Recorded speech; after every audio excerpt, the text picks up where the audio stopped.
So in this video, I'm going to show you how to withdraw money from Safepal to your bank account, guys. Actually, really easy and simple. First things first, you want to log into Safepal, okay? If you're new, you just have to sign up and ensure that your wallet is connected, okay? Then once you have signed in, guys, you want to navigate to the funds section in your Safepal wallet. I want you to identify the cryptocurrency you want to transfer to your bank. So what you want to do then is look for the transfer withdraw option depending on your wallet version, okay?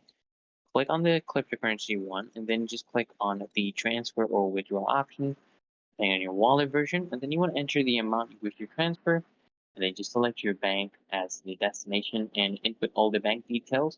Or if you have them input already, you can just choose your bank right there and you just need to verify your transaction. Usually they use through email or two-factor authentication or both. Just follow all the prompts and ensure a secure transfer. Then they're going to verify everything. After verification, you're going to receive a confirmation of the successful transfer. You can either print or save the receipt for your records on your phone or just on your PC, or you can have a physical copy. And boom, guys.